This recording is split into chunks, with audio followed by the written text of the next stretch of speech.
Hello नमस्कार, मी प्राध्यापक अविनाश नरोटे आपलं स्वागत करतो गुरुद्रोणा सायन्स अकॅडमीच्या डिजिटल हंटवर. खूप महत्त्वाची न्यूज आहे. ज्या मुलांनी यावर्षी जेई मेन्सची परीक्षा दिली होती, तुम्हाला सर्वांना माहितीच आहे की मेन्सची परीक्षा 2 पार्टमध्ये होते. पहिला पार्ट आपला जो असतो तो जानेमध्ये असतो, तर दुसरा पार्ट एप्रिलमध्ये असतो. आणि या 2 पार्टपैकी ज्या पेपरमध्ये तुम्हाला जास्त पर्सेंटाईल असतात तोच आपण ग्रांट पकडतो for qualifying your self for the advance. आणि या वेळेचा कट ऑफ लागलेला आहे 93.41चा. कोणासाठी? जनरल कॅटेगरीसाठी. NTA दिलेल्या लेटेस्ट अपडेटनुसार 93.41 म्हणजे 93.41 पर्सेंटाईलचा हा कट ऑफ जनरल कॅटेगरीसाठी आपल्याला त्या ठिकाणी लागलेला दिसतो. आणि मग स्लाइटली तुमची जी नंतरचे OBC कॅटेगरी असेल, SC असेल, ST असेल, VJNT असेल, त्या कॅटेगरीनुसार हा कट ऑफ व्हॅरी होताना तुम्हाला त्या ठिकाणी पाहायला मिळतोय.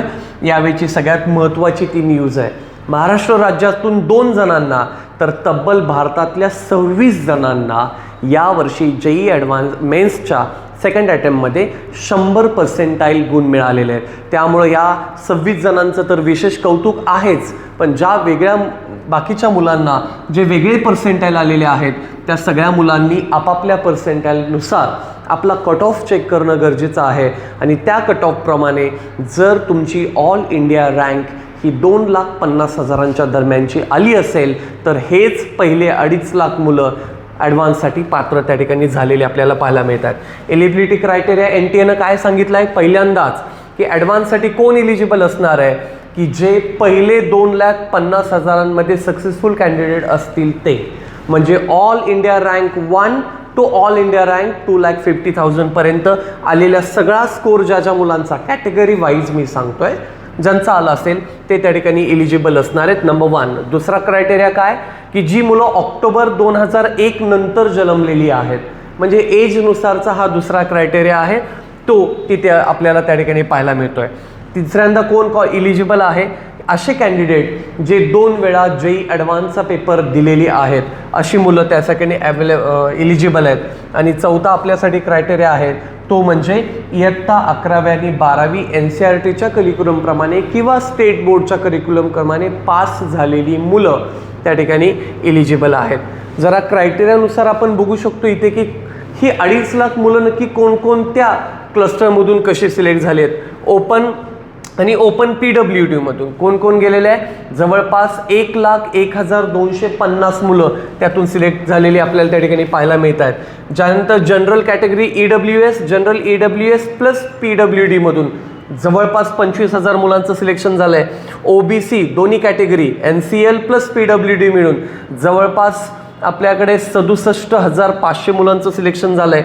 SC कॅटेगरी आणि SC PW मिळून 37,500 मुलांचं सिलेक्शन झालं आहे. आणि ST PWD मिळून 18,750 असा ॲप्रॉक्सिमेटली सगळे मिळून ऑल इंडिया रँक पहिले जे 2.5 लाख मुलं आहेत या मुलांचं सिलेक्शन त्या ठिकाणी आपल्याला ॲडव्हान्स पेपरसाठी होताना पाहायला मिळतं आहे. मग त्याच्यातली तुम्ही रेंज बघू शकता. इथे बघा पर्सेंटाईलची रेंज आहे. जनरल कॅटेगरीसाठी मी इथं दिली आहे बघा. EWS ऑल हे जनरलमध्ये येतं. 93.41 पासून ते 82.41 पर्सेंटाईलपर्यंत त्या मुलांचं सिलेक्शन हे ॲडव्हान्ससाठी झालेलं आपल्याला पाहायला मिळतं आहे.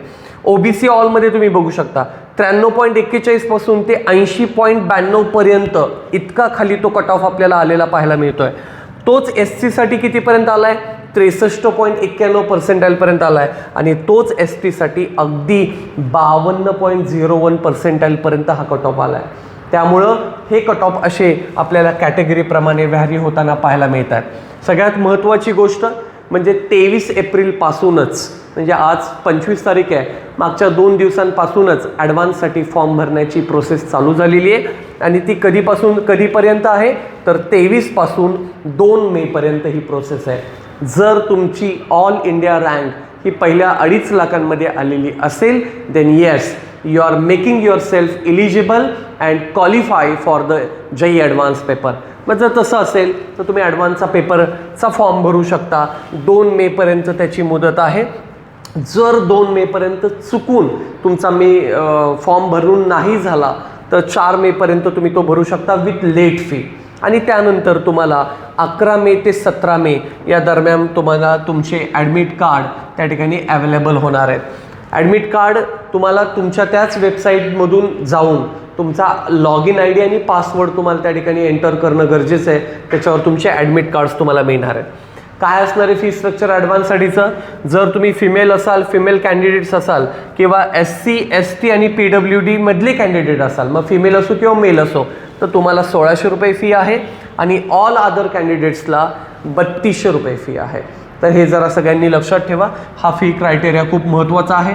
तुम्ही अगदी ऑनलाईन पद्धतीनं तुमचं क्रेडिट कार्ड असेल, डेबिट कार्ड असेल, नेट बँकिंग असेल किंवा UPI असेल, याच्या थ्रू तुम्ही ऑनलाईन पद्धतीचं पेमेंट त्या ठिकाणी भरू शकता. त्यामुळे फार कॉन्शियसली तुम्हाला ही प्रोसेस पार पाडायची, हे लक्षात ठेवा. ते मला सांगितल्याप्रमाणे हे काही ॲडमिशन्सचे क्रायटेरिया आहेत की ॲडव्हान्सला ॲपियर झाल्यानंतर तुम्हाला कुठे कुठे ॲडमिशन मिळू शकतं. संबंध देशभरामध्ये 23 IITचे सेंटर आहेत, 4 ISCCचे सेंटर आहेत, आयसरचे सेंटर आहेत, 2 आहेत. तर अशा विविध IIT, IISc आणि आयसरच्या सेंटरला तुम्हाला ॲडव्हान्समधून ॲडमिशन मिळू शकतं. त्याचे क्वालिफिकेशन्सचे क्रायटेरिया काय काय आहेत ते तुम्हाला मी मागे पण सांगितलेले, तुम्ही आत्ता ते पॉज करून बघू शकता.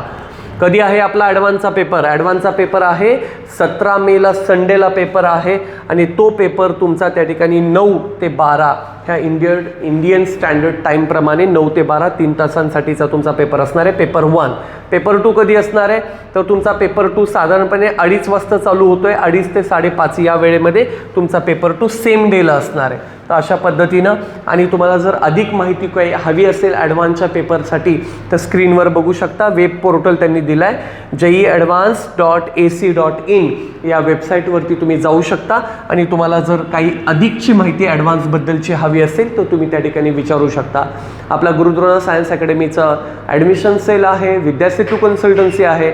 याच्याशी तुम्हाला काही संपर्क साधायचा असेल, काही महत्त्वाची माहिती तुम्हाला मिळवायची असेल तर स्क्रीनवर दिलेल्या या नंबरवरती तुम्ही आमच्याशी कॉन्टॅक्ट करू शकता.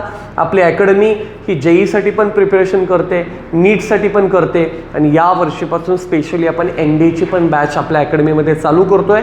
अधिक काय माहिती हवी असेल तर नक्की तुम्ही आमच्या अकॅडमीच्या नंबरशी कॉन्टॅक्ट करू शकता. आमच्या विद्यासेतू कन्सल्टन्सी बरोबर तुम्ही कॉन्टॅक्ट करू शकता.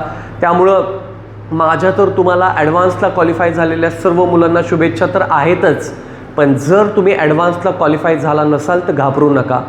संबंध देशभरात 16 लाखपेक्षा अधिक मुलं मेन्सच्या परीक्षेला बसतात आणि त्यातनं फक्त 2.5 लाख मुलांचं सिलेक्शन होतं. या 2.5 लाख मुलांमधून फक्त 49,000 मुलांचे सिलेक्शन हे IITला, आयसरला त्या ठिकाणी होत असतात. त्यामुळे उरलेल्या सगळ्या मुलांना जर उत्तम इंजिनिअरिंगमध्ये करिअर करायचं असेल तर तुम्ही विद्यासेतू कन्सल्टन्सीला आमचा संपर्क साधा. आपण नॅशनल लेवलचे जे काही इन्स्टिट्यूट असतात, जे डीम युनिव्हर्सिटीज असतात, इवन फॉरेन कंट्रीजमध्ये जाऊन तुम्हाला MS करायचं असेल तर उत्तम प्रकारचं तुम्हाला कन्सल्टन्सीचा रेफरन्स आम्ही त्या ठिकाणी देऊ शकतो. त्यामुळं जरी तुम्ही क्वालिफाय झाला असाल तर शुभेच्छाच आहेत, नसेल झाला तर do contact with us for getting more information regarding to the next admission process. तोपर्यंत धन्यवाद. पुन्हा भेटूयात अशाच एका नवीन व्हिडिओबद्दल. थँक्यू.